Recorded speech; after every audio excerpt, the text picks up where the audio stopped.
السلام عليكم ورحمة الله وبركاته.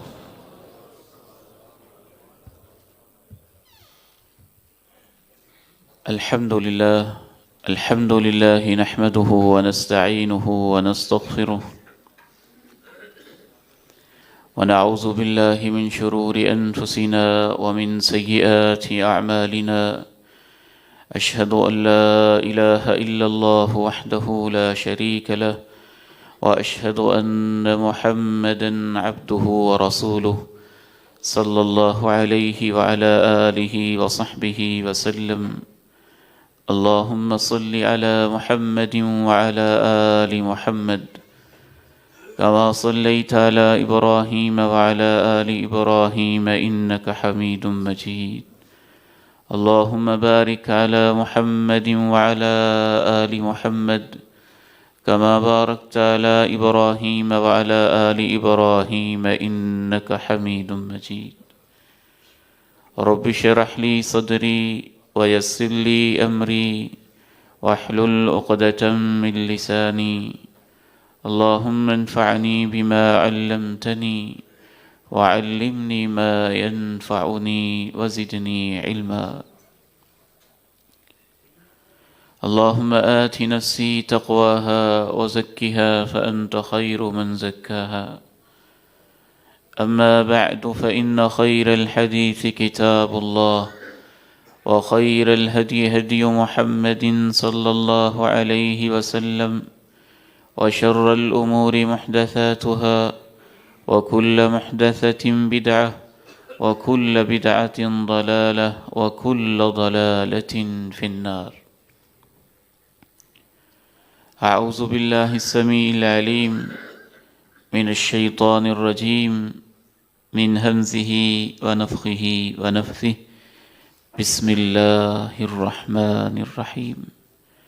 وما أرسلناك إلا رحمة للعالمين. انتہائی قابل احترام بھائیوں، بہت ہی عزت کے لائق اور قابل تکریم میرے اس فیدریش بزرگوں، قابل شفقت عزیزوں اور بیٹوں، اس کائنات میں کائنات کے ذرے ذرے پہ جو چیز چھائی ہوئی ہے وہ اللہ کی رحمت ہے. ربنا وسعت كل شيء رحمة وعلما.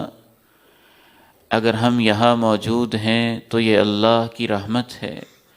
اگر ہم انسان ہیں تو یہ اس کی رحمت ہے. اگر ہمارے پاس سر کے بالوں سے لے کے آنکھ اور اس کے دیدے، زبان اور اس کی قوت نطق و گویائی، ہاتھ اور اس کے پکڑنے اور بطش کی قوت اور اس کے مختلف افعال و حرکات، میرے پاؤں، ان کا چلنا، یہ سب اللہ ہی کی رحمت ہے. زمین کا بچھنا اس کی رحمت ہے. آسمان کی چھت کا ہمارے سروں پہ قائم رہنا یہ اس کی رحمت ہے. جو کچھ بھی اس کائنات میں ہے محض اللہ کی رحمت سے ہے. اور یہ اللہ تعالیٰ نے اپنی رحمت کا ایک حصہ زمین پر اتارا ہے. 99 حصے اللہ کے پاس ہیں. زمین کے اندر بہتے پانی اور آبشاریں یہ اس کی رحمت ہے. ریت کا ذرہ ذرہ اس کی رحمت ہے.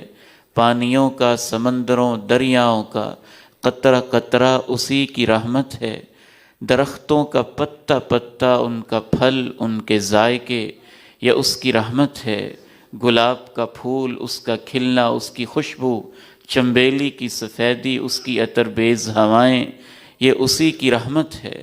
سورج کا نکلنا، غروب ہو جانا، چاند کا آنا پھر چھپ جانا، دن رات کا عدل بدل، یہ سب کچھ اللہ کی رحمت ہے.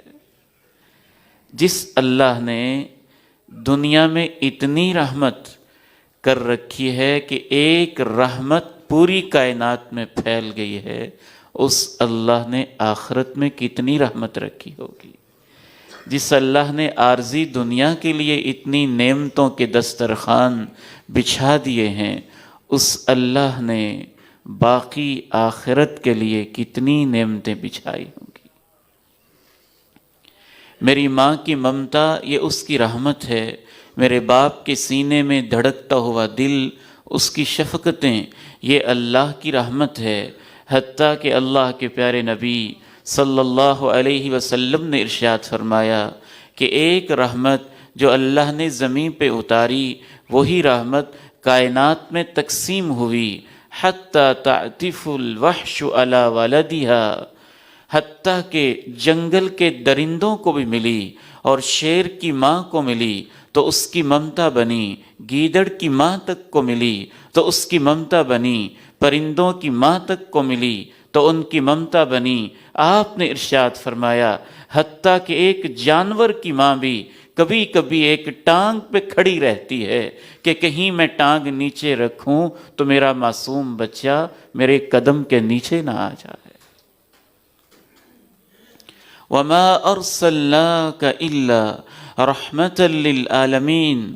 کبھی کبھی مجھے یوں محسوس ہوتا ہے کہ اللہ نے یہ ساری رحمتیں اور اس کے مختلف حصے کائنات پہ مہربانی کرتے ہوئے رؤوف الرحیم پیغمبر کے سینے میں رکھ دی تھی۔ ایسی رحم دلی، ایسی آپ کی شفقتیں، ایسی آپ کی محبتیں کہ اللہ نے ان کا وافر حصہ اپنے پیارے نبی صلی اللہ علیہ وسلم کو عنایت فرمایا تھا۔ اس حوالے سے ہماری گفتگو چند خطبات جمعۃ المبارک سے جاری ہے۔ آج اس سلسلے کی آخری کڑی ہے اور چند اہم باتیں اگرچہ مکمل نہیں ہو پائیں گی، لیکن ان کی طرف اس رحمت دو عالم صلی اللہ علیہ وسلم کی مہربانیوں، شفقتوں، محبتوں کی کچھ جھلکیاں اور نمونے دکھاتے ہوئے، اشارہ کرتے ہوئے ہم اپنی بات کو آگے بڑھاتے چلے جائیں گے۔ گزشتہ خطبات میں آپ نے سنا رسول اللہ صلی اللہ علیہ وسلم رؤوف الرحیم تھے، بڑوں کے ساتھ، چھوٹوں کے ساتھ، عورتوں کے ساتھ، مساکین کے ساتھ، فقراء کے ساتھ، یتامہ کے ساتھ، گناہگاروں کے ساتھ، مجرموں کے ساتھ، خطاکاروں کے ساتھ۔ اللہ کے پیارے نبی صلی اللہ علیہ وسلم ان طبقوں کے ساتھ بھی رؤوف الرحیم اور رحمت للعالمین تھے۔ اہل ایمان کے لیے رؤوف الرحیم تھے اور باقی ان طبقوں کے لیے جو آپ پر ایمان نہیں لائے تھے، ان کے لیے بھی اللہ کے پیارے نبی رحمت للعالمین تھے۔ اس لیے قرآن مجید نے دو علیحدہ علیحدہ لفظ استعمال کیے ہیں۔ اہل ایمان کے لیے فرمایا بالمؤمنین رؤوف الرحیم، کہ میرا نبی اہل ایمان پر بہت شفقت کرتا ہے، بہت رحم کرتا ہے۔ اور پوری دنیا والوں کے لیے فرمایا وَمَا أَرْسَلْنَاكَ إِلَّا رَحْمَةً لِّلْعَالَمِينَ، ہم نے تو آپ کو بھیجا ہی اس لیے ہے کہ آپ کو سب جہانوں کے لیے رحمت بنا کے بھیجا ہے۔ یعنی یہ اللہ کی رحمت کا تقاضا تھا کہ اللہ نے ایسا پیغمبر بھیجا اور اس پیغمبر کے سینے کو اللہ رب العزت نے پھر رحمتوں سے بھر دیا۔ آپ رؤوف الرحیم تھے معاشرے کے ان طبقوں کے ساتھ جو زندگی میں آپ کو پریشان کرتے رہے، جن کو ہم منافقین کے نام سے یاد کرتے ہیں، اوپر سے اسلام کا اظہار کرتے اور اندر سے اللہ کے پیارے نبی سے بغض رکھتے، دلوں کے اندر کینے پالتے، کبھی کبھی زبانوں سے بھی اپنی ان کی منافقتوں کا اظہار ہوتا رہتا۔ یوں تو یہ بہت سارے منافق تھے۔ اللہ نے قرآن مجید میں ایک پوری سورہ مبارکہ اتاری جن میں منافقین کے پردوں کو چاک کیا، ان کی علامتیں بتائیں، لیکن ان منافقوں کا سب سے زیادہ سرکردہ لیڈر اور پیش عبداللہ ابن ابی تھا، جو محض دنیا کی لالچ کی خاطر اور اپنی سرداری کے گم ہو جانے میں، اور اس وجہ سے کہ مجھے سردار بننا تھا، اب پیغمبر کی اخلاق کے سامنے، نبوت کے سامنے میری سرداری کا تو قصہ پارینہ ہو گیا اور وہ ماضی کی کہانی بن کے رہ گئی۔ صرف اس دنیا پرستی کی وجہ سے اسے ایمان کی توفیق نصیب نہ ہوئی۔ وقت پہ کوئی موقع نہ اس نے چھوڑا جس موقع پہ اس نے اللہ کے پیارے نبی علیہ السلام کو پریشان نہ کیا ہو، ہر موقع کی طاق میں رہتا تھا۔ کبھی اس نے یوں کہا، آذانی نتن و حمارک، آپ دعوت کے لیے تشریف لے گئے، دین کی بات پہنچانے کے لیے مجلس میں بیٹھا تھا، کہنے لگا پیچھے کریں، یہ اپنے گدھے کو پیچھے کریں، آپ کی عاجزی، گدھے پہ بیٹھے مجلس میں میٹنگ میں دین کا پیغام پہنچانے چلے گئے، کہنے لگے تمہارے اس گدھے سے بدبو آ رہی ہے، اس کو پیچھے ہٹا لو۔ ایک صحابی سے رہا نہ گیا، کہنے لگا اللہ کی قسم، اللہ کے پیغمبر کے گدھے سے جو خوشبو آ رہی ہے یہ تیرے جسم کی خوشبو سے پاکیزہ ہے، تیرے جسم سے اٹھنے والی جو ہوا اور سمیل ہے اللہ کے پیغمبر کے گدھے کی سمیل اس سے بہرحال زیادہ پاکیزہ، زیادہ اجلی، زیادہ صاف ستھری ہے۔ کبھی اس نے کوشش کی کہ مسلمانوں پہ تان و تشنیع کرے، اگر کوئی چھوٹا سا صدقہ لے کے آیا تو کہا لو جی اس کے صدقے سے ملک فتح ہو جائیں گے، کوئی زیادہ صدقہ و خیرات لے آیا تو پھر کہنے لگا دیکھو یہ ریاکاری کرتے ہیں، منافقت کرتے ہیں، دکھاوے کرتے ہیں، شہرتوں کے لیے اتنے اتنے پیسے، اتنے اتنے درہم و دینار اللہ کے پیغمبر کی جھولی میں لا کے ڈھیر کر دیتے ہیں۔ اس ظالم انسان نے پوری زندگی آپ کو اتنا پریشان رکھا، غزوہ احد کے لیے تشریف لے گئے تو اپنے ساتھیوں کو لے کے علیحدہ ہو گیا، پھر ایک اور غزوے کے موقع پہ اس نے تو اس حد تک ظلم و ستم کیے، ہماری ماں جی طاہرہ صدیقہ کائنات، طاہرہ مطہرہ حضرت عائشہ رضی اللہ تعالی عنہا پہ بہتان لگا دیا۔ بدترین کردار، پوری زندگی ستانے والا، اور آپ کو بڑا دکھ بھی پہنچا۔ ایک موقع پہ تو حضرت عمر فاروق رضی اللہ تعالی عنہ نے یہاں تک کہا، جب اس ظالم انسان نے کہا کہ ہم معزز لوگ، سردار لوگ اور یہ مہاجر لوگ، غریب سے لوگ مکہ سے آئے تھے، ان کے پاس کچھ نہیں تھا، آ کے ہمارے شہر میں ہمارے اوپر یہ باتیں کرتے ہیں اور ہمارے اوپر حکمرانیاں چلاتے ہیں، یہ کمزور لوگ ہیں، ہم عزت والے لوگ ہیں، اور نعوذ باللہ یہ ذلت والے لوگ ہیں، مدینے میں واپس جائیں گے ہم ان کو نکال باہر کریں گے۔ حضرت عمر نے کہا آپ اجازت دیں تو میں اس کی گردن اڑا دوں، اجازت دیں تو اس کی گردن اڑا دوں۔ کہا نہیں، لوگ یہ نہ کہیں کہ محمد اپنے ساتھیوں کو مروا دیتا ہے، سزا اس کی یہی بنتی تھی۔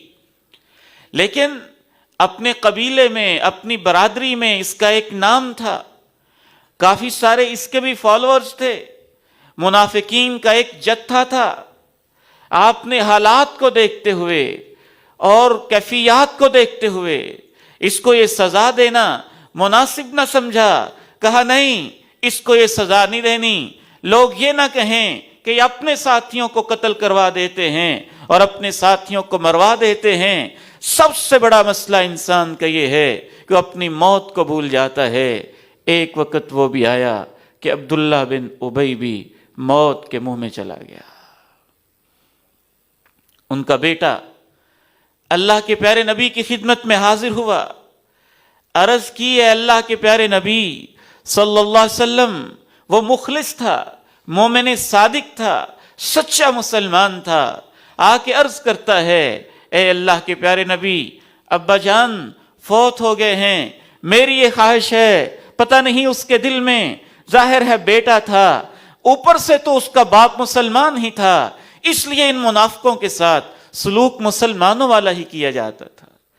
ان کے ساتھ نکاح شادی کے معاملات بھی ہوتے تھے، وراثت بھی جاری ہوتی تھی، یہ نمازیں بھی پڑھتے تھے، یہ جمعہ بھی پڑھتے تھے، اللہ کے پیغمبر کی اقتداء میں بھی جاتے تھے، اور ان میں سے بعض لوگ کبھی جہاد پہ بھی چلے جاتے تھے، کبھی بہانے بھی بنا لیتے تھے۔ تو جو شخص کلمہ پڑھ رہا ہے، اپنے آپ کو مسلمان کہہ رہا ہے، ایک قانونی مجبوری بن جاتی ہے کہ اس کو ڈیل تو مسلمانوں کی طرح ہی کیا جائے گا، اگرچہ وہ اندر سے جتنا بھی نقصان کر رہا ہو۔ ہاں اگر وہ اپنی منافقت کا برملا اظہار کرے، ایسی باتیں کرے جس سے ثابت ہو جائے کہ یہ پکا منافق ہے، تو بعد میں اسلام نے جو فائنل قانون دیا اس کی طرف ہم بعد میں آتے ہیں۔ ابتداً ان کے ساتھ مسلمانوں کی طرح ڈیل کیا جاتا تھا۔ جناب صحابی رسول اس منافق کے عظیم بیٹے سچے مسلمان اللہ کے پیارے نبی کی خدمت میں آ کے عرض کرتے ہیں کہ آپ اس کا جنازہ بھی پڑھ دیں، اور میری خواہش ہے کہ میرے ابا جی کو آپ اپنا کرتا پہنا دیں، جو آپ جبہ پہنتے ہیں وہ میرے والد محترم کو پہنا دیں، اور جنازہ بھی آپ آ کے پڑھائیں۔ اللہ کے پیارے نبی صلی اللہ علیہ وسلم کیا رحمت للعالمین تھے، ساری زندگی جس کے ہاتھوں دکھی رہے، آپ نے اپنا جبہ مبارک جو خود پہنا کرتے تھے وہ ان کے بیٹے کے ہاتھ میں تھما دیا کہ جاؤ عبداللہ مر چکا ہے، اس کو میرا جبہ پہنا دو۔ اس میں اس کو کفن دیا گیا، اور پھر آپ نے فرمایا جنازے کا جب وقت ہو مجھے بلا لینا، مجھے اطلاع کر دینا۔ نبی کریم صلی اللہ علیہ وسلم نے اس کا جنازہ پڑھنے کے لیے جب ایک قدم آگے بڑھایا، حضرت عمر فاروق رضی اللہ تعالی عنہ کی غیرت ایمانی جوش میں آئی، رہا نہ گیا، کہنے لگے اے اللہ کے پیارے نبی صلی اللہ علیہ وسلم، آپ اس منافق کا جنازہ پڑھتے ہیں، فعل کذا و کذا فی یوم کذا و کذا، یاد ہے آپ کو فلاں تاریخ فلاں دن اس نے ہمارے ساتھ یہ کیا، فلاں تاریخ فلاں دن اس نے ہمارے ساتھ یہ کیا، فلاں موقع پہ اس نے یہ کیا، جناب عمر فاروق نے اپنے زخم گنوائے ہوں گے، اس نے ہماری ماں پہ تہمت لگائی، اس نے آپ کے بارے میں غلط نازیبا الفاظ استعمال کیے، غزوہ احد میں اس نے ہمارے ساتھ دھوکے کیے، غزوہ تبوک میں اس کی جماعت کے کچھ لوگوں نے آپ کو نعوذ باللہ قتل تک کی سازشیں کی، اس نے یہ کیا، اس نے یہ کیا۔ اے اللہ کے پیارے نبی، آپ اس شخص کا جنازہ پڑھائیں گے؟ اللہ کے پیارے نبی علیہ السلام کہتے ہیں اخر یا عمر، عمر پیچھے ہٹ جاؤ، مجھے جنازہ پڑھا لینے دو۔ اللہ نے مجھے روکا نہیں ہے، اللہ نے مجھے اختیار دیا ہے، اللہ نے یہ کہا ہے آپ چاہیں تو دعا کریں، چاہیں تو نہ کریں، آپ 70 مرتبہ بھی کر لیں گے تو میں ان کو معاف نہیں کروں گا۔ روکا تو نہیں ہے نا، روکا تو نہیں ہے۔ یہ آپ کے الفاظ آپ کی رحم دلی کا کمال اظہار ہیں۔ آپ نے کہا اگر مجھے پتا چل جائے کہ میں 71 دفعہ اس کے لیے بخشش کی دعا کر دوں تو اللہ اس کو معاف کر دے گا، تو میں 71 مرتبہ بھی مغفرت کی دعا کر دوں گا، میں اس کے لیے 71 مرتبہ بھی دعا کر دوں گا۔ آپ نے جنازہ پڑھ دیا، جنازہ پڑھ کے فارغ ہوئے، اس کے بعد آپ علیہ السلام نے اور بھی بہت سارے محبت کے انداز اپنائے۔ امام ابن حجر رحمہ اللہ لکھتے ہیں کہ اس میں بہت بڑی مصلحت یہ تھی تاکہ اسلام سے دوسرے لوگ متنفر نہ ہوں۔ باہر کی کمیونٹی نہیں جانتی ہے کون منافق ہے اور کون مومن ہے۔ اگر ان کو اللہ کے نبی کے دور میں اسی وقت واضح احکام کے بغیر، واضح قانون سازی کے بغیر قتل کے احکام جاری کیے جاتے تو باہر کی پوری کمیونٹی دین سے متنفر ہو جاتی کہ یہ کیسے لوگ ہیں جو نمازیں پڑھتے ہیں انہی کو مار دیتے ہیں، یہ کیسے لوگ ہیں جو ان کے اپنے ہیں انہی کو مروا دیتے ہیں، جو ان کے فالوورز تھے وہ فتنہ برپا کرتے۔ اور تیسرا بڑا نقصان امام ابن حجر رحمہ اللہ لکھتے ہیں کہ ان کا بیٹا تو سچا مسلمان تھا، اس کی دل جوئی کے لیے بھی اللہ کے پیارے نبی اس کے باپ کے ساتھ کچھ نرمی کا معاملہ فرماتے تھے۔ جنازہ پڑھا دیا اور اس کے کچھ دیر بعد اللہ رب العزت نے نیا قانون امت اسلامیہ کو دے دیا، وَلَا تُصَلِّ عَلَىٰ أَحَدٍ مِّنْهُمْ مَاتَ أَبَدًا وَلَا تَقُمْ عَلَىٰ قَبْرِهِ۔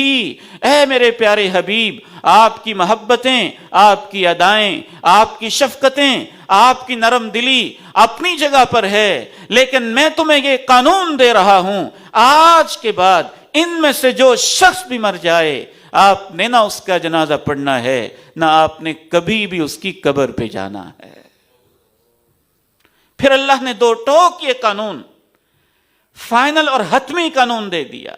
اس لیے امام ابن تیمیہ رحمہ اللہ تعالی ارشاد فرماتے ہیں کہ اس دور کے اندر ہم یہ نہیں کہہ سکتے کہ فلاں شخص نے اللہ کے پیغمبر کی گستاخی کی ہے، وہ معاف کرتے تھے ہم بھی معاف کر دیں، وہ چشم پوشی کرتے تھے ہم بھی چشم پوشی کر دیں۔ شیخ الاسلام امام ابن تیمیہ رحمہ اللہ تعالی نے سینکڑوں اس کے اوپر دلائل لکھے کہ جب اس کے بعد اللہ رب العزت نے اس قانون کو تبدیل کر کے آپ کو جنازہ پڑھنے سے، دعا کرنے سے، مغفرت مانگنے سے، قبر پر جانے سے قطعی طور پہ منع کر دیا، تو اس کے بعد پھر اللہ نے یہ قانون بھی دے دیا کہ جو شخص بھی پیغمبر کی گستاخی کرے گا، بے شک ذاتی حیثیت سے آپ اسے معاف کر سکتے تھے اپنی زندگی میں، لیکن اب قانون بنا دیا گیا جو پیغمبر کی جان بوجھ کر توہین کرے گا، اس کو دنیا سے، اس کے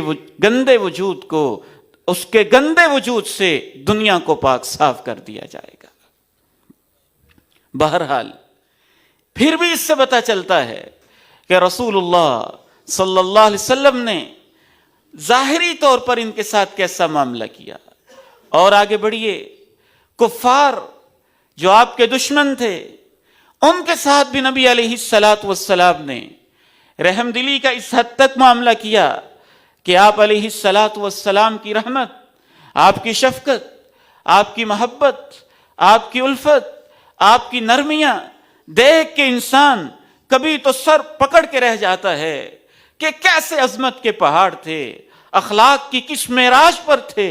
اللہ کے پیارے نبی صلی اللہ علیہ وسلم طائف کے میدان میں جاتے ہیں، پتھر پڑتے ہیں، لہو لہان ہو جاتے ہیں، جوتے مبارک خون کے قطروں سے یوں لت پت ہو جاتے ہیں، خون کے قطرے جس میں اتھر سے رس رہے ہیں، حتیٰ کہ ایک غنودگی کی، نیم بے ہوشی کی کیفیت طاری ہو جاتی ہے، اوپر سے سلواتیں، اوباش اور گھنڈے تعاقب بھی کرتے ہیں، کئی میل تک تکلیف مشقتیں اٹھا کے تھوڑا سا آرام ملتا ہے، آسمان کی طرف رب سے دعا کرنے کے لیے یا کس مقصد کے لیے نگاہ اٹھاتے ہیں، سامنے جبریل آ جاتے ہیں، کہتے ہیں پیارے نبی آپ کو سلام ہو، یہ میرے ساتھ پہاڑوں کا فرشتہ ہے، یہ بھی آپ سے کچھ کہنا چاہتا ہے۔ آپ فرماتے ہیں میں اس بادل کی طرف دیکھتا ہوں تو اس میں پہاڑوں کا فرشتہ نمودار ہو کے وہ بھی مجھے سلام کہتا ہے۔ کہتا ہے اللہ کے پیارے نبی جو کچھ آپ نے کیا وہ بھی اللہ نے دیکھ لیا ہے، جو طائف کے اوباشوں نے کیا وہ بھی اللہ نے دیکھ لیا ہے۔ انا ملک الجبال، میں پہاڑوں کا فرشتہ ہوں، مرنی فیہم بما شئتا، جو آپ کہیں گے آپ کے حکم کی تعمیل کی جائے گی۔ اگر آپ کہیں گے طائف کی اس پوری وادی کو پتھروں اور پہاڑوں کے درمیان پیس کے رکھ دوں گا اور ان کو اندر ایسے ایک دوسرے کے اوپر پہاڑوں کو اٹھا کے رکھوں گا کہ پوری کی پوری وادی نیچے کچھ لی جائے گی۔ کہا نہیں، ایسے نہیں ہوگا، میں ان کے لیے یہ بات نہیں کروں گا، میں دعا ہی کروں گا، ممکن ہے اللہ ان کی نسلوں سے ایمان والے لوگ پیدا فرماتے۔ جناب طفیل دوسی آتے ہیں، کہتے ہیں اللہ کے پیارے نبی صلی اللہ علیہ وسلم بد دعا کر دیں، میرے قبیلے کے لوگ بڑی ان پہ محنت کی ہے، ماننے کے لیے آمادہ نہیں، ماننے کے لیے تیار نہیں، آپ ان کے لیے بد دعا کریں، نافرمان ہیں، باغی ہیں، ضدی ہیں۔ اللہ کے پیغمبر یوں ہاتھ اٹھاتے ہیں، قیل ہلک الدوس، صحابہ آپس میں کہنے لگتے ہیں بس دوس قبیلہ تباہ ہو گیا، دوس قبیلہ تباہ ہو گیا۔ پیغمبر کے ہاتھ اٹھیں گے، بد دعا ہو جائے گی، قبول ہوگی، دوس قبیلہ تباہ ہو جائے گا۔ پیغمبر نے ہاتھ اٹھائے اور جناب طفیل موجود ہیں، اپنے قبیلے کے سردار مایوس ہو چکے ہیں۔ پیغمبر نے ہاتھ اٹھا کے رحمت للعالمین نے کہا اللہم اہدی دوسا، اللہ دوس قبیلے کو ہدایت دے دے۔ وَأْتِ بِهِمْ، ان کو میرے پاس لے آ، ان کو میرے پاس لے آ، ان کو ہدایت دے دے۔ جناب ابو ہریرہ اپنی ماں کے بارے پریشان ہیں، وہ آ کے عرض کرتے ہیں تو ان کے لیے آپ دعا کر دیتے ہیں۔ صرف چند مخصوص کفار مخصوص موقعوں پہ جنہوں نے مسلمانوں پہ بدترین ظلم کیے، اور بالخصوص مسلمان علماء پہ، قراء صحابہ پہ ظلم و ستم کیے، ان کے لیے نبی علیہ الصلوۃ والسلام ایک ایک مہینہ نماز کے اندر بھی قنوت نازلہ کے انداز میں بد دعائیں بھی کرتے رہے۔ یہ بھی اللہ ہی کا حکم تھا تاکہ مسلمانوں کو پتہ چل جائے کہ رحم دلی کا یہ مطلب نہیں کہ وہ ہر کافر کے لیے ہے، کچھ کافر ایسے بھی ہوتے ہیں جن کے لیے رحم دلی رکھنا بے ایمانی اور منافقت کی علامت ہوتی ہے۔ اس حوالے سے 4 قسمیں شریعت نے بتا دی۔ کچھ کافر وہ ہیں جو ہمارے سوسائٹی میں رہتے ہیں، ہمارے ساتھ رہتے ہیں، بے شک وہ کافر ہیں لیکن پرامن ہیں، نہ ہمارے ساتھ دشمنی کرتے ہیں، نہ ہماری عزتوں پہ حملے کرتے ہیں، نہ ہمارے خلاف تلواریں اٹھاتے ہیں، نہ سازشیں کرتے ہیں۔ ایسے کافر جو مسلم ریاست کے شہری ہو جائیں، جیسے پاکستان میں کچھ سکھ بھی رہتے ہیں، پاکستان میں کچھ ہندو بھی رہتے ہیں، پاکستان میں چائنا کے نان مسلم بھی رہتے ہیں، پاکستان میں اور کفار بھی رہتے ہیں۔ اس قسم کے کفار، ان کو شریعت کی اصطلاح میں ذمی کہا جاتا ہے۔ وہ مسلمان ریاست کے باقاعدہ شہری بن چکے ہوں، وہ وہاں پرامن طریقے سے رہ رہے ہوں، کسی کے خلاف بغاوت، قتال اور اس طرح کے معاملے نہ کر رہے ہوں۔ دوسرے قسم کے کافر جو باقاعدہ مسلم ریاست کے شہری تو نہ ہوں، لیکن کوئی ایک مسلمان اس کے وہ مہمان بن جائیں یا اس کے جاننے والے ہوں یا اس سے ملنے آئیں۔ مثلا انڈیا کا ایک ہندو ہے اور سابقہ کسی شخص کو جانتا ہے، وہ اس سے ملنے آیا ہے، یا اس کا کوئی رشتہ دار یہاں رہتا ہے اور اس سے ملنے آیا ہے، اور ہماری گورنمنٹ اس کو ویزا دے دیتی ہے، اور ویزے کے اوپر جو ایگریمنٹ ہے بین الاقوامی سطح کا، اس کو پروانہ امن دے دیا جاتا ہے کہ آپ ہمارے پاس آ سکتے ہیں۔ ایسے کافر کو مستأمن کہا جاتا ہے۔ ایک شخص بھی وہ امن دے سکتا ہے، ایک شخص اس کا مہمان بنا ہے، وہ کہ یہ میرا مہمان ہے، آپ اس کو کچھ نہیں کہہ سکتے۔ تیسری قسم کا کافر کہ نہ وہ مسلم ریاست کا شہری ہے، نہ وہ یہاں رہتا ہے، نہ یہاں ملنے آیا ہے، وہ ایک نان مسلم کنٹری کا باشندہ ہے، غیر مسلم کسی ملک کا باشندہ ہے، لیکن ہمارا ان کے ساتھ کوئی معاہدہ ہے، جیسے پاکستان کا معاہدہ چائنا کے ساتھ ہے، یا بعض بین الاقوامی معاہدات ہیں۔ اس قسم کے کافر کو معاہد کہا جاتا ہے، جس کے ساتھ کوئی معاہدہ چل رہا ہو۔ تو یہ 3 قسم کے کافر، وہ جو ذمی ہو، وہ جو مستامن ہو، وہ جو معاہد ہو، ان تینوں میں سے کسی بھی کافر کی عزت پہ حملہ کرنا، اس کے مال پہ حملہ کرنا، یا کسی قسم کا اسے نقصان پہنچانا کتنا بڑا جرم ہے میں نہیں کہوں گا، میں آپ کو رحمت للعالمین کی زبان اقدس سے نکلے ہوئے الفاظ سناؤں گا۔ سنن نبی داؤد کو اٹھائیے، رسول اللہ صلی اللہ علیہ وسلم نے ارشاد فرمایا وَمَا أَرْسَلْنَاكَ إِلَّا رَحْمَةً لِلْعَالَمِينَ من ظلم معاہدہ، جو کسی عہد والے ایسے کافر سے جس کے ساتھ معاہدہ ہو، جس کو امن دینے کا وعدہ کیا ہو، اس کے اوپر جو شخص ظلم کرتا ہے، اب انتقصہ، یا اس کی کسی قسم کی عزت اور اس کی ناموس پہ حملہ کرتا ہے یا اس کے اوپر اس کی ذمہ داریوں سے زیادہ بوجھ ڈالتا ہے یا اس کا کوئی حق چھین لیتا ہے، یہ 4 الفاظ آپ نے استعمال کیے، فَأَنَا حَجِيجُهُ يَوْمَ الْقِيَامَةِ، کل قیامت کے دن جب اللہ کی عدالت لگے گی تو اس مجھے نہ ماننے والے کافر کے حق میں اور اپنے امتی کے خلاف مدعی میں بن کے آؤں گا، میں اس کو حق لے کے دوں گا۔ یہ اللہ کے پیغمبر کا دین ہے، ہماری خواہشیں یہاں نہیں چلتی، ہماری مرضیاں نہیں چلتی، اور ہمارے بے شعور اور بے ہنگم جذبات یہاں نہیں چلتے۔ البتہ ایک بات یاد رکھی جائے کہ جس بھی کافر کے ساتھ معاہدہ ہے، اگر وہ کافر اس معاہدے کو توڑ دیتا ہے، اور توڑنے کی کئی صورتیں ہیں، ان میں سے ایک صورت یہ ہے کہ وہ ہمارے پیغمبر کو گالی دے دیتا ہے، قرآن کی توہین کر دیتا ہے، تو اس نے اس معاہدے کو توڑ دیا، پھر ہم بھی اس معاہدے کو توڑ دیں گے، اور پھر اس کی کوئی عزت اور کوئی احترام باقی نہیں رہے گا۔ چوتھی قسم کے کافر، وہ کافر جو برسر پیکار ہیں، جو مسلمانوں کی زمینوں پہ حملے کرتے ہیں، مسلمانوں کی عزتوں پہ حملے کرتے ہیں، اور جنگ کر رہے ہیں، اور باقاعدہ فوجی ہیں، اور مسلم ریاست کے خلاف پلاننگز اور منصوبے بنا رہے ہیں، جیسا کہ انڈیا کے وہ فوجی جو مظلوم کشمیریوں پہ حملے کر رہے ہیں، یا اسرائیل کے وہ فوجی جو مظلوم فلسطینیوں پہ حملے کر رہے ہیں اور ہماری ماں بہنوں کی عزتیں لوٹ رہے ہیں۔ اس کا قسم کے کافر کے بارے میں اگر کوئی اپنے دل میں معمولی نرم گوشہ بھی رکھتا ہے تو اس کا اللہ کے پیغمبر کے ساتھ کوئی رشتہ باقی نہیں رہتا ہے۔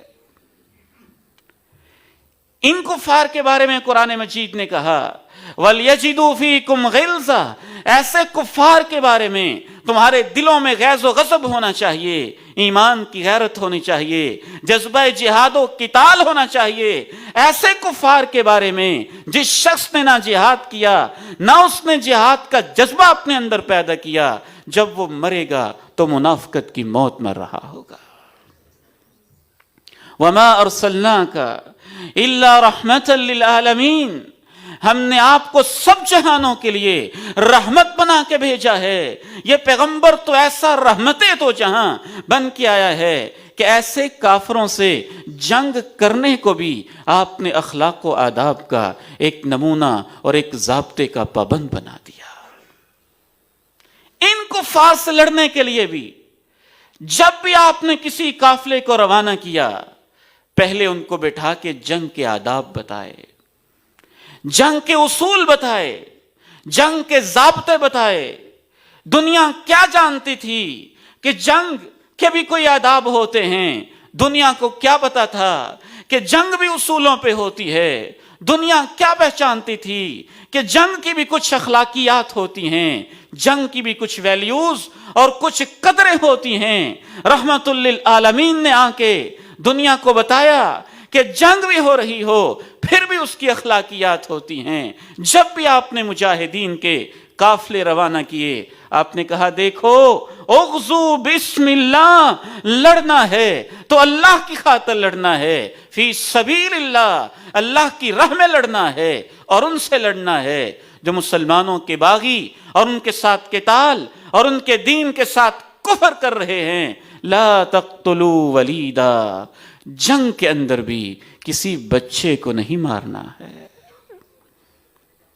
آداب بتائے، حتیٰ کہ ایسے آداب بتائے جو رہتی دنیا تک قائم و دائم رہیں گے، قیامت تک کے لیے قائم و دائم رہیں گے، اور دنیا والوں کو ثابت کریں گے وَمَا أَرْسَلْنَاكَ إِلَّا رَحْمَةً لِّلْعَالَمِينَ۔ عورت کو نہیں مارنا، بچے کو نہیں مارنا، جو اپنے کسی عبادت خانے کے اندر اللہ اللہ کرنے والے اللہ لوگ قسم کے لوگ ہیں، وہ تمہارے ساتھ کوئی غرض ہی نہیں رکھتے، ان کے اوپر حملہ نہیں کرنا، درختوں کو نہیں توڑنا، آگ نہیں لگانی، بلا وجہ تباہ و برباد اور مسمار نہیں کرنا ہے۔ ایسی اعلیٰ قسم کی آپ نے ہدایات دیں کہ صحابہ اگر کسی جنگ کے اندر کسی کافر عورت کی لاش کو دیکھ لیتے تو پریشان ہو جاتے تھے کہ یہ عورت کہاں سے آئی اور اس کے اوپر حملہ کیسے ہو گیا. وَمَا أَرْسَلْنَاكَ إِلَّا رَحْمَةً لِّلْعَالَمِينَ. حتیٰ کہ ان کافروں کے جو قیدی بن جائیں ان کے بھی آپ نے آداب بتا دیے. دنیا میں سب سے زیادہ مسلمانوں کو نقصان پہنچانے والے سب سے پہلے معرکہ بدر کے قیدی تھے، اور آپ علیہ الصلاۃ والسلام نے کیا آداب سکھائے. ان میں سے جو باصلاحیت تھے ان سے کہا ان مسلمانوں کو لکھنا پڑھنا جن کو نہیں آتا ہے، جو 10 کو لکھنا سکھا دے گا میں اس کو آزادیاں دے دوں گا. کبھی اللہ کے پیارے نبی علیہ الصلاۃ والسلام نے اپنے صحابہ کو یہ وصیت کی، بے شک یہ جنگی قیدی ہیں لیکن انسان تو ہیں، ان کے ساتھ اچھا سلوک کرنا. ان قیدیوں میں سے ایک قیدی تھے حضرت مصعب بن عمیر کے بھائی ابو عزیر ابن عمیر. کہتے ہیں اللہ کے پیارے نبی نے جب کہا کہ قیدیوں کے ساتھ اچھا سلوک کرنا، مجھے قید کرنے والے مدینہ کے چند انصار صحابہ تھے، میں اپنی آنکھوں سے دیکھتا تھا ان بیچاروں کے پاس کھانے کے لیے چیزیں پوری نہیں ہوتی تھیں. یطعمون البر ویأکلون التمر. ہم ان کے کافر قیدی تھے، پیغمبر کے حکم کی ایسی لاج رکھتے تھے. یہ پیغمبر کے انصار صحابہ خود کھجوریں کھا لیتے تھے اور ہمیں روٹیاں کھلاتے تھے. وما ارسلناک الا رحمۃ للعالمین. ایک اور قیدی آیا، بدر کا قیدی ہے یہ بھی، سہیل ابن عمر. بہت سفاک قیدی تھا، اس نے پیغمبر کے خلاف بڑی تقریریں کی ہوئی تھیں. بہت فصیح و بلیغ خطیب تھا، عرب کا نمایاں خطیب تھا. اللہ کے پیغمبر کے پاس جناب عمر فاروق تشریف لائے، کہنے لگے یہ سہیل قیدی بن کے آیا ہے. اے اللہ کے نبی جی، میرا تو یہ مشورہ ہے اس کے جو سامنے والے دانت ہیں حکم دے دیں اس کے دانتوں کو توڑ دیا جائے تاکہ رہتی دنیا تک نہ اس کے سامنے والے دانت ہوں، نہ یہ زبان سے فصاحت و بلاغت کے ساتھ بول سکے. جب بھی بولے گا سامنے والے دانت نہیں ہوں گے، اس کی زبان پھسل جائے گی، کبھی اسلام کے خلاف بولے گا نہیں. اللہ کے پیغمبر علیہ الصلاۃ والسلام نے سیرت کی کتابیں کہتی ہیں، کہا عمر میں ایسے نہیں کر سکتا ہوں. عمر تم یہ دیکھتے ہو کہ بڑا بولتا رہا، میں یہ دیکھ رہا ہوں ممکن ہے ایسا وقت بھی آئے یہ وہ بھی بولے گا جو تجھے پسند ہوگا، یہ وہ بھی بولے گا جو تجھے پسند ہوگا. اس اخلاق سے متاثر ہو کے فتح مکہ کے موقع پہ جناب سہیل ابن عمر، یہی جو عربوں کے خطیب تھے، پیغمبر کے خلاف بولنے والے تھے، مسلمان ہوئے. انہوں نے اسلام قبول کیا. اسلام قبول کرنے کے بعد اللہ کے پیغمبر جب اس دنیا سے رخصت ہوئے، ان کی اس وقت رہائش مکہ مکرمہ میں تھی کیونکہ مکہ ہی کے رہنے والے تھے.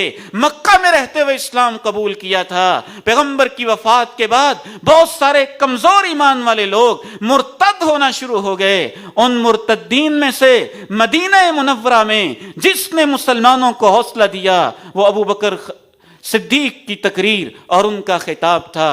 ادھر مدینہ میں جو ابو بکر خطاب کر رہے تھے اللہ کا کرنا دیکھیے، وہی خطاب مکہ میں سہیل ابن عمر کر رہا تھا.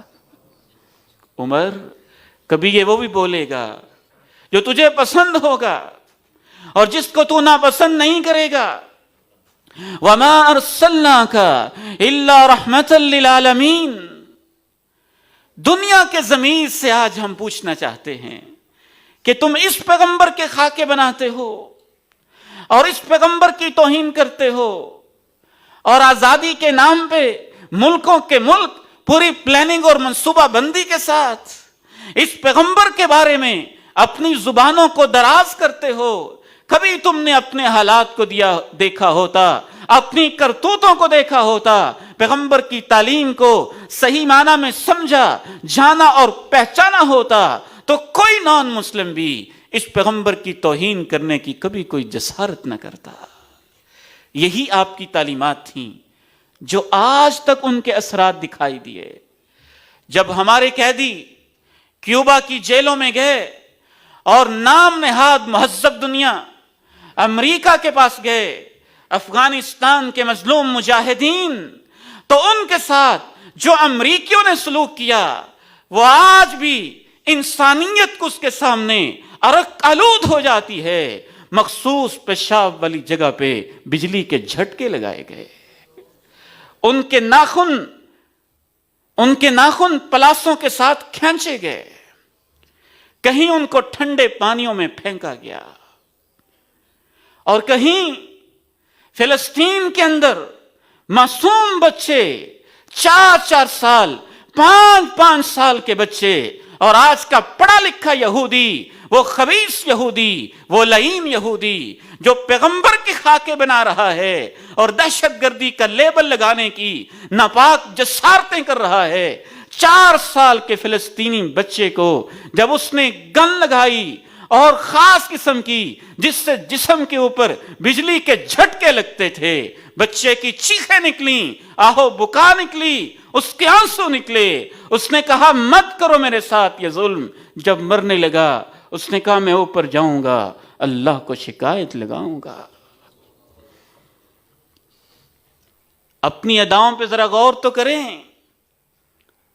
کہاں وہ پیغمبر اسلام وَمَا أَرْسَلْنَاكَ إِلَّا رَحْمَةً لِلْعَالَمِينَ، جس نے دنیا کو ایک نئے رخ پہ ڈال دیا، ایک نئی ڈائریکشن پہ ڈال دیا، ایک نئی سمت پہ ڈال دیا، انداز جہانبانی بدل دیے، قیادت کے انداز بدل دیے، جنگ تک کو اخلاقیات میں بدل دیا، اس کی اقدار باقاعدہ متعین کر دیں. اپنی پوری زندگی میں بدترین دشمنوں پر بھی سوتے ہوئے رات کے وقت حملہ نہ کیا. آج اس پیغمبر سے دور ہو کے اصل میں دنیا رحمتوں سے دور ہو چکی ہے. یہاں جو کچھ بھی اس وقت پریشانیاں ہیں اس پیغمبر سے دوری کی وجہ سے ہیں. اس امت کو پریشانیاں ہیں تو پیغمبر کی دوری کی وجہ سے ہیں. ملکی پریشانیاں ہیں تو پیغمبر کی سے دوری کی وجہ سے ہیں. اور پوری دنیا اگر پریشان ہے تو بھی اس پیغمبر کی تعلیمات اور اس کی اخلاقیات سے دوری کی وجہ سے ہے. وَمَا أَرْسَلْنَاكَ إِلَّا رَحْمَةً لِلْعَالَمِينَ. وقت اجازت نہیں دیتا. انشاءاللہ تعالی کسی وقت آپ کے سامنے میں یہ عرض بھی کروں گا وَمَا أَرْسَلْنَاكَ إِلَّا رَحْمَةً لِلْعَالَمِينَ، کھول کھول کے آپ کو سناؤں گا. اللہ نے زندگی دی اور موقع دیا کہ یہ پیغمبر تو ایسا رحمت دو جہان تھا کہ اس رحمت للعالمین نے تو جانوروں پر بھی رحم کرنا سکھا دیا تھا، کتوں اور بلیوں پر بھی رحم کرنا سکھا دیا تھا، درختوں اور پتھروں پر بھی رحم کرنا سکھا دیا تھا، اور یہاں تک کہہ دیا تھا یہ احد پہاڑ جو ہے یہ ہم سے محبت کرتا ہے اور ہم اس سے محبت کرتے ہیں. اس پیغمبر نے تو یہاں تک کہہ دیا تھا اور یہاں تک اپنی امت کو بتا دیا تھا کہ جو شخص ایک بلی پر بھی ظلم کرتا ہے، یہاں تک سمجھا دیا کہ بلی پہ ظلم کرنے کی وجہ سے وہ عورت جہنم میں چلی گئی. اور یہاں تک بتا دیا کہ ایک فاحشہ عورت ایک کتے کو پانی پلانے کی وجہ سے اللہ کی معافی کی حقدار بن گئی. جانوروں کے حقوق بتائے، یہاں تک کہہ دیا ارکبوہا سالمہ، یہ جو جانور ہیں ان کے اندر بھی کوئی دل ہوتا ہے، ان کو بھی تکلیف اور مشقتیں ہوتی ہے، ان پر سواری اس وقت کیا کرو جب ان کی صحت ٹھیک ہو. کیا باتیں تھیں آپ کی، کیا اخلاق تھے آپ کے. پھر یہ کبھی نہیں ہوا کہ جانور بیمار ہو اور صحابہ اس پہ سواری کر لے. ارکبوہا سالمہ، یہاں تک کہہ دیا کہ ان کے اوپر بھی بوجھ اتنا لا دو جتنا ان کے اندر اٹھانے کی ہمت ہے. ایک باغ میں چلے جاتے ہیں، باغ میں داخل ہوتے ہیں، اونٹ بلبلا اٹھتا ہے جیسے ماں کو دیکھ کے بچہ روتا ہے. اونٹ بلبلانے لگتا ہے، آپ اس کے پاس جاتے ہیں، اس کی آنکھوں میں آنسو ہیں، اس کے یوں گردن پہ سر پہ پیار اور محبت سے ہاتھ پھیرتے ہیں، اس کا شکوہ سنتے ہیں، پوچھتے ہیں اس اونٹ کا مالک کون ہے، کس کا ہے یہ اونٹ، اسے میرے سامنے لایا جائے۔ پھر کہتے ہیں اتقوا اللہ فی ہذہ البہائم، ان جانوروں کے بارے میں بھی اللہ سے ڈر کے رہا کرو۔ اس نے یہ شکایت کی ہے انک تجیعہ وتدئبہ، کہ تو اس کو بھوکا رکھتا ہے اور کام اس سے بہت زیادہ لیتا ہے۔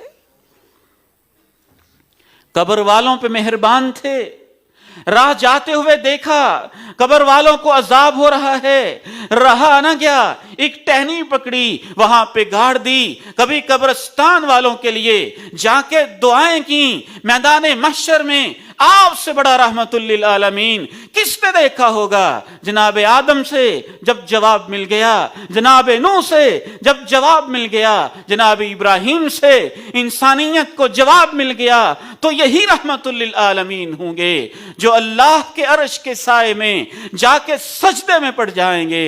پھر آواز آئے گی، اے میرے محمد سر اٹھاؤ، کیا مانگنا چاہتے ہو، مانگو نا، میں تجھے عنایت کر دوں گا۔ اور سوال پھر اپنا نہیں ہوگا، اللہ انسانیت کا حساب ہو جائے۔ امتی امتی، میری امت میری امت، میری امت میری امت، وما ارسلناک الا رحمت للعالمین۔ سوال یہ ہے میں نے اور آپ نے اس رحمت عالم کے ساتھ کیا سلوک کیا ہے؟ ان کی زندگی کو کتنا پڑھا ہے، اپنے بچوں کو کتنا بتایا ہے، اپنی بیٹیوں کو کتنا بتایا ہے؟ ان کی باتیں ہمارے گھروں میں ہیں، صحیح بخاری ہمارے گھر میں ہے، صحیح مسلم ہمارے گھر میں ہے، کیا ہم اس کا مطالعہ کرتے ہیں؟ وَمَا أَرْسَلْنَاكَ إِلَّا رَحْمَةً لِلْعَالَمِينَ۔ اللہ سے دعا ہے اس پیغمبر کی سچی محبت اللہ ہمیں عطا فرمائے اور ان کے قدموں میں جنت میں ہمیں جگہ عنایت فرمائے۔ وآخر دعوانا ان الحمد للہ رب العالمین۔